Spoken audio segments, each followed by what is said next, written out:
Olá, gente. Iremos agora continuar a nossa correção, agora finalizando com as questões de número 8, 9 e 10. A questão 8 vai nos dizer o seguinte: por que o coração é considerado um órgão? Eu havia dito a vocês que um órgão ele é uma estrutura formada por tecidos que interagem entre si para que realizem uma determinada função. Logo, o coração também não vai fugir à regra. Ele é um órgão justamente porque ele é formado por tecidos que vão interagir e fazendo assim com que ele realize sua função. No caso desse órgão, o coração, ele vai ser formado por três tipos de tecido. Primeiro é um tecido epitelial, que ele vai revestir tanto cavidades internas como também superfície. O tecido muscular, que a gente pode citar o exemplo, é o miocárdio, que vai ter células que contraem e relaxam, fazendo com que esse coração também tenha essa possibilidade de contrair e relaxar, que é o chamado de batimentos do coração. E também o coração é formado por um tecido conjuntivo. Então, olhando para essa imagem, vamos observar essa imagem. Essa imagem aqui tem um coração e aqui vai delimitar, a gente vai fazer um corte nessa parte aqui do coração, onde tem a parede desse coração. A parede desse coração ele é formado por três camadas. Essa primeira camada aqui, que é de revestimento interno do coração, é o endocárdio. Ele é um tipo de tecido epitelial.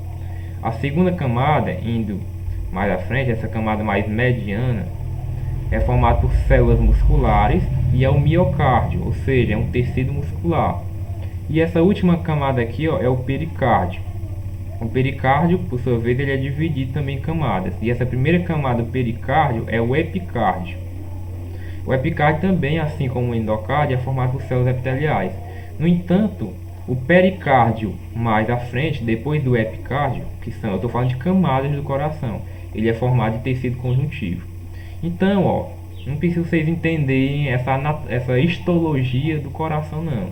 Abaixo vocês entenderem que o coração ele vai ser considerado órgão justamente porque ele é uma estrutura formada por vários tecidos, no caso eu estou falando de tecido epitelial, muscular e conjuntivo, que vão interagir e juntos vão realizar uma determinada função. Tudo bem? Então abaixo vocês saberem disso. Então a resposta correta seria o que? Porque esse coração ele é formado por tecidos diferentes, epitelial, conjuntivo, muscular, que juntos vão realizar determinadas funções. Colocou isso, pronto, meu amigo, você acertou a questão. Colocou diferente, não está com esse mesmo sentido, corrige. Tudo bem? Agora vamos para a questão de número 9, que é um sistema. Dei um exemplo de sistema. Gente, vamos seguir a lógica, Eu disse para vocês que o tecido ele é um conjunto de células, basicamente isso. Eu disse para vocês que o órgão ele é um conjunto de tecidos que interagem para realizar uma função, ok?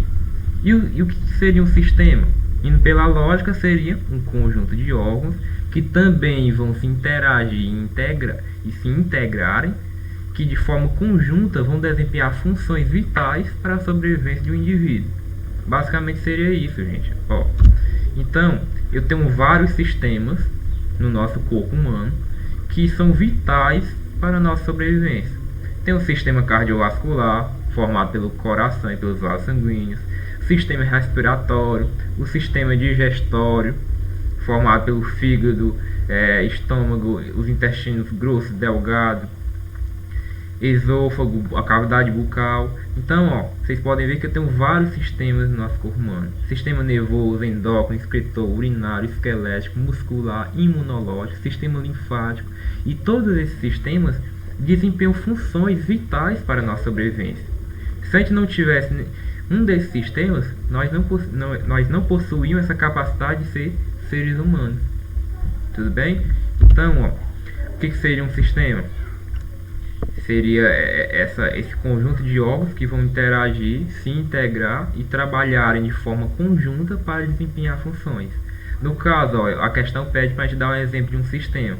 Vou dar aqui um exemplo do sistema cardiovascular, que eu acho um sistema muito interessante de adaptação e de sobrevivência de um ser vivo, em que esse sistema ele é formado por o coração, que é a bomba que vai bombear sangue para todas as partes do nosso corpo, e esse sangue vai partir do coração para as diversas partes do organismo por meio dos vasos sanguíneos.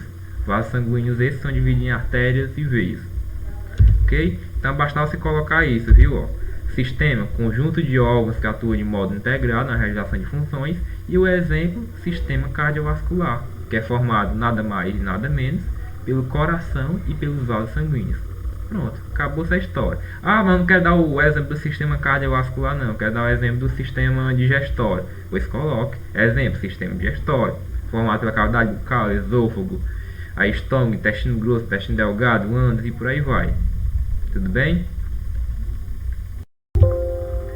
Agora iremos para a nossa última questão do exercício. Questão 10. Cite exemplos de organismos que não apresentam organização em tecidos, órgãos e sistemas. Vamos tentar raciocinar. Uma planta, gente. Vocês acham que tem essa organização em tecidos, órgãos e sistemas? Coloquei aqui o exemplo de uma planta, o juazeiro, muito comum aqui no nosso ecossistema, no nosso bioma. As plantas, gente, eles têm essa organização, viu? Em tecidos, órgãos e sistemas. Tem um exemplo de órgão da planta, as folhas, as raízes, são órgãos que são formados por tecidos. No entanto, o vírus, dei um exemplo aqui, um esquema aqui do coronavírus. Vocês acham que ele tem essa organização em tecidos, órgãos e sistemas? Não, né, gente? Para formar um tecido tem que ter um conjunto de células, e a partir do tecido que tem os outros níveis de organização. Eu vou ter órgão, ter sistema. Então, se não forma o primeiro nível de organização, que são os tecidos, logo ele não vai ter esses níveis de organização. O vírus também, então, seria um exemplo típico de um organismo que não tem essa organização em tecidos, órgãos e sistemas. Outro, ó, as bactérias. Os seres unicelulares, que são os seres que possuem uma única célula, não têm essa organização em tecidos, órgãos e sistemas, gente. Que, ó, o tecido é um conjunto de células. Logo eu tenho que ter um aglomerado de células para formar um tecido. Se o ser vivo só tem uma única célula, como é que ele vai formar tecido? Sendo que essa única célula é todo o corpo do ser vivo, onde ele adquire diversos meios para que ele consiga sobreviver. Então, organismo unicelular, como bactérias, como as amebas, também são exemplos de seres que não têm essa organização. Aqui eu tenho essa imagem de uma ameba, vocês podem ver. A ameba é um ser vivo também unicelular, assim como as bactérias. É membro do grupo dos protozoários, dos protistas, e são organismos que vivem em água doce, em água salgada. Alguns desses organismos causam doenças na gente, como algumas infecções intestinais. E outro exemplo, ó, que eu quero falar para vocês, que também, embora pareça tecido, mas não tem essa organização em tecidos, órgãos e sistemas, são os fungos, gente. Embora sendo esse fungo multicelular, ele não vai ter essa organização em tecidos, tudo bem? Ó, eu disse para vocês que os fungos são formados por um conjunto de hifas, e esse conjunto de hifas a gente chama de micélio. E o que seria uma hifa? Só relembrando, é um filamento formado por um conjunto de células. É um filamento formado de células. Então o micélio, gente, o micélio dos fungos, ele não é um tipo de tecido. Por quê? Porque ele é formado por hifas, e essas hifas são formadas por células. E essas células, gente, têm uma certa independência uma da outra. Ou seja, né, uma célula que forma a hifa não depende da outra para a sobrevivência. É basicamente isso. Então, por ter essa certa independência entre essas células dos fungos, a gente diz que eles não formam o tecido verdadeiro. Então, os fungos também é um exemplo típico de seres vivos que não têm essa organização em tecido, órgãos e sistemas. Tudo bem? Então, vocês poderiam colocar aqui como resposta de forma correta seres unicelulares, como as bactérias, amebas, alguns protozoários, fungos. Os vírus também são exemplo típico de organismos que não têm esses níveis de organização.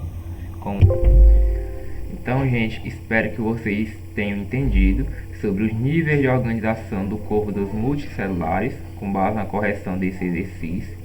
Sei que para muitos pode estar um pouco complicado, porque alguns de vocês não assistiram minhas aulas por conta de força maior, mas qualquer dúvida eu estarei à disposição e estarei aqui para ajudar no que vocês precisarem, viu?